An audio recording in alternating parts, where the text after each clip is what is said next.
Notre vie dans ce monde n'est que temporaire. Nous comparaîtrons devant Dieu au moment de notre mort, Hébreux 9h27. La mauvaise nouvelle est: l'humanité est dans un état de chute. Le premier homme et la première femme créés par Dieu vivaient dans le jardin d'Éden. Ils furent créés à l'image de Dieu, dotés de conscience de soi, d'intelligence et de sainteté, Genèse 1h26. Ils étaient en bonne relation avec Dieu jusqu'à ce qu'ils désobéissent à son commandement de ne pas manger du fruit de l'arbre de la connaissance du bien et du mal. À cause de leur désobéissance, la malédiction entra dans le monde et le péché pénétra l'humanité, Genèse 3. Chaque personne née après cela porte le péché et une nature corrompue, Romains 5h12. La parole de Dieu déclare que tous ont péché et sont privés de la gloire de Dieu, Romains 3h23, et que le salaire du péché, c'est la mort, Romains 6h23, la seconde mort dans les temps de feu, Apocalypse 20, 14-15.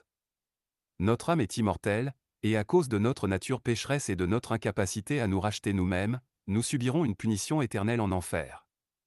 Nous avons besoin d'un sauveur pour satisfaire aux exigences de justice et de sainteté de Dieu, Hébreux 10, 1-5. La bonne nouvelle est: il n'y a qu'un seul nom et un seul chemin donné sous le ciel pour la rédemption, le pardon et la réconciliation avec Dieu. Dieu n'a donné qu'un seul nom par lequel les hommes peuvent être sauvés, Actes 4h12. Au nom de Jésus, tout genou fléchira et toute langue confessera qu'il est Seigneur, Philippiens 2, 10-11. Il est le chemin, la vérité et la vie. Il est le Sauveur promis de l'humanité, le Fils unique de Dieu éternel et créateur de toutes choses. Le Fils de Dieu s'est manifesté comme Fils de l'homme, incarnation, pour mourir sur la croix, mort, et ressusciter, résurrection. Son corps offert et son sang pur versé sur la croix sont devenus le sacrifice unique et éternel de rédemption, de pardon et de réconciliation avec Dieu. Nous sommes sauvés par la grâce de Dieu au moyen de notre foi en Jésus-Christ et en son évangile. Renonce aux fausses croyances et aux mauvaises habitudes de vie. Crois en Dieu en recevant son Fils unique, Jésus-Christ, comme ton Seigneur et Sauveur. Fais pleinement confiance à la grâce de son évangile, l'œuvre de salut accomplie par Dieu pour l'humanité à travers son Fils, incarnation, mort sur la croix, et résurrection. Prie sincèrement, Romains 10h10. Notre Père céleste, j'accepte ton Fils unique, Jésus-Christ, comme mon Seigneur et Sauveur.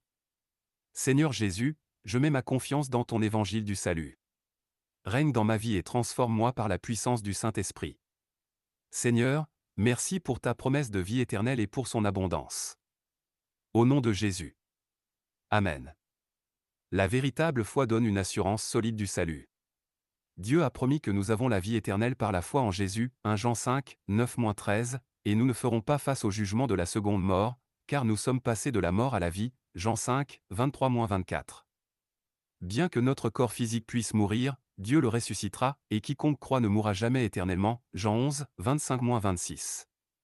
Dieu tient l'avenir entre ses mains. Personne ne peut nous arracher de sa main puissante, Jean 10, 27-29. Rien ne peut nous séparer de l'amour de Dieu manifesté en Jésus-Christ, Romains 8, 35-39. L'Esprit de Dieu demeure en nous et reste en nous jusqu'au retour de notre Seigneur Jésus-Christ, Éphésiens 1, 13-14. La volonté de Dieu pour toi en tant qu'enfant et chrétien. Sois baptisé au nom du Père, du Fils et du Saint-Esprit par immersion dans l'eau, Matthieu 28, 19. Crois et grandis dans la grâce et la connaissance de notre Seigneur Jésus-Christ. Demeure en lui et dans ses paroles comme preuve claire de ta foi et de ton amour pour Dieu, Jean 15h5, 7, 10. Prie, Matthieu 6, 6-7, apprends la Bible, Matthieu 11, 28-30, Jean 17h17, et sois en communion avec les autres chrétiens qui adorent Dieu en esprit et en vérité, Jean 4, 23-24.